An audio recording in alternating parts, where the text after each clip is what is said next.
Hello friends, आज हम एक इम्पॉर्टेंट टॉपिक पर डिस्कस करने वाले हैं एंटी प्रॉफिटेरिंग अंडर जीएसटी। ये एक ऐसा प्रोविजन है जिसका सीधा संबंध है कस्टमर के बेनिफिट से।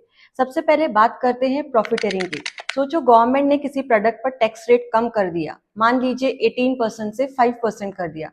अब लॉजिकली कस्टमर को उस प्रोडक्ट का दाम कम मिलना चाहिए, राइट?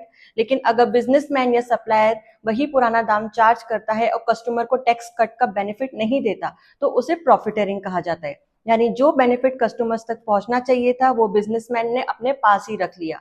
अब एंटी प्रॉफिटेरिंग का मतलब है इस प्रैक्टिस को रोकना। जीएसटी एक्ट का सेक्शन 171 क्लियरली बोलता है, अगर टैक्स रेट कम होता है या आईटीसी का बेनिफिट मिलता है तो उसका सीधा बेनिफिट कस्टमर्स तक प्राइस रिड्यूस करके देना ही होगा। मतलब कोई भी बिजनेस अपने पॉकेट में एक्स्ट्रा प्रॉफिट नहीं डाल सकता, जो एक्चुअली कस्टमर का राइट है। इनिशियली इसके लिए एक बॉडी थी, नेशनल एंटी प्रॉफिटेरिंग अथॉरिटी। 2022 के बाद ये जिम्मेदारी चली गई कंपटीशन कमीशन ऑफ इंडिया के पास। और अब लेटेस्ट अपडेट ये है कि 1 अप्रैल 2025 के बाद नए केसेस रजिस्टर नहीं होंगे। पुराने केसेस की सुनवाई होगी जीएसटी अपीलेट ट्रिब्यूनल दिल्ली में। 2024 के कुछ रिसेंट केसेस में दिल्ली हाईकोर्ट ने क्लियर कर दिया कि सेक्शन 171 वैलिड है। बिजनेसेस को कस्टमर को टैक्स बेनिफिट पास करना ही होगा। एक इंटरेस्टिंग केस अगस्त 2025 में जीएसटी अपीलेट अथॉरिटी ने एक रेस्टोरेंट चेन को 5.47 लाख प्लस 18% इंटरेस्ट रिफंड करने का ऑर्डर दिया।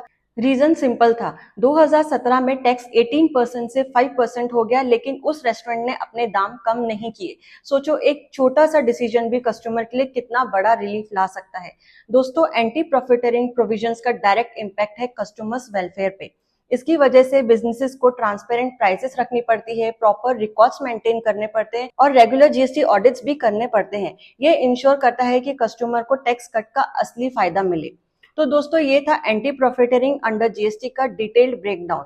आप समझ गए होंगे कि इसके पीछे मेन मकसद है कस्टमर प्रोटेक्शन, यानी आप और हम जैसे आम लोगों को फायदा पहुंचना। लेकिन इसका इफेक्टिव इम्प्लीमेंटेशन तभी होगा जब बिजनेस ट्रांसपेरेंट रहेंगे और गवर्नमेंट स्ट्रिक्ट मॉनिटरिंग करेगी। आपको क्या लगता है, बिजनेसेस आज भी कस्टमर्स को फुल बेनिफिट देते हैं या अपने प्रॉफिट के लिए छुपाते हैं? कमेंट्स में जरूर बताना और ऐसे ही अपडेट्स के लिए फॉलो करते रहिए जीएसटी ज्ञान। Thank you.